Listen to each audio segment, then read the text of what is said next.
বাদশা ডাক দিয়ে বলে, ও আলেমরা, আপনারা কান্দেন কেন? ডাক দিয়ে বলে, না রে, মক্কার লোকেরা বুঝতে পারবে না, বিশ্বনবী রাহমাতুল লিল আলামিনের উপর তারা অত্যাচার চালাবেন, বিশ্বনবী অত্যাচার সহ্য করতে পারবে না। অবশেষে আল্লাহ রাব্বুল আলামিনের দ্বীন বাঁচানোর জন্য এই রাস্তা দিয়ে মদিনা থেকে, মক্কা থেকে মদিনা শরীফের দিকে যাবেন। ইহুদি আলেমরা এই কথা বলে তখন কাঁদতেছেন। বাদশা ডাক দিয়ে বলেন, ও আলেমরা, যে রাস্তা দিয়ে আল্লাহর পয়গম্বর যাবেন ওই রাস্তা দিয়ে আমারও নিয়ে দাও মদিনার দিকে। সুবহানাল্লাহ বলবেন না? আমারে ওই রাস্তা দিয়ে নিয়ে দাও। এবার ওই ইহুদি আলেমরা ওই বাদশাকে নিয়ে চললেন মদিনার দিকে। মদিনাতে যাওয়ার পরে ওই ইহুদি আলেমরা হাওমাও করে কাঁদেন।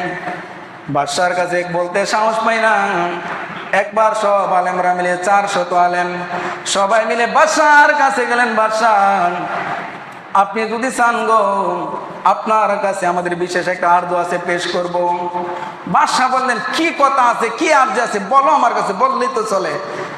এবার ইহুদি আলেমরা বলে, আপনি রাগ করবেন না তো? বলছে যে না, রাগ করবে না। ও বাদশা, এই ইয়াসরিব, যেখানে পানির কোনো ব্যবস্থা নাই, ভালো খাদ্যের কোনো ব্যবস্থা নাই, আমাদের ইয়ামেন শহর থেকে শহরটা তেমন উন্নত না, কিন্তু আমরা মনে মনে প্ল্যান করেছি যেই জায়গার ভিতরে বিশ্বনবী রাহমাতুল লিল আলামিন হিজরত করবেন ওই জায়গা ছেড়ে আমরা আর আমাদের দেশের ভিতরে যাব না। বাদশা ডাক দিয়ে বলেন, যাও, তোমাদের আবেদন আমি বাদশা মঞ্জুর করে নিলাম।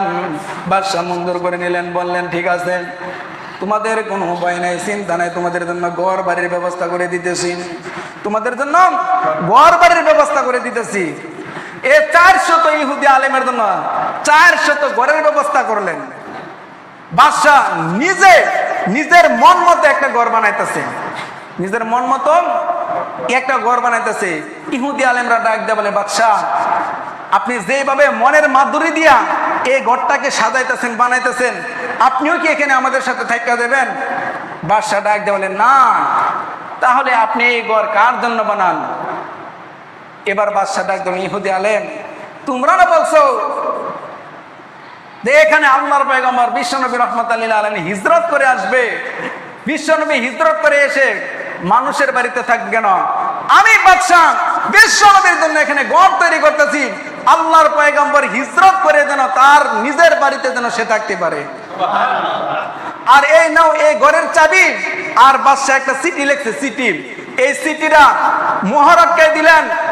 ওই 400 আলেমের যে আমির ছিল, একজন আমিরের হাতে দিয়ে বললেন, আমির সাহেব, এই চিঠি এবং এই চাবিটা আপনার কাছে দিয়ে গেলাম, আপনি যখন দুনিয়াতে থাকবেন না আপনার সন্তানের হাতে দিয়ে দেবেন, আপনার সন্তান তার সন্তানের কাছে দিবে, তার সন্তান তার সন্তানের কাছে দিবে, এমন ভাবে যতদিন পর্যন্ত বিশ্বনবী হিজরত করে মদিনাতে না আসবেন ততদিন পর্যন্ত এই চাবি এবং চিঠি দিতেই থাকবে, চাবি এবং চিঠি দিতেই থাকবে।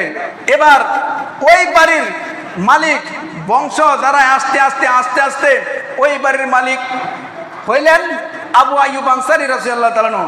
আবু আইয়ুব আনসারী রাদিয়াল্লাহু আনহু দৌড়াইগা বিশ্বনবী রাহমাতুল লিল আলামিনের কদম মুবারকে এই চাবি আর এই চিঠিকে হস্তান্তর করেছে।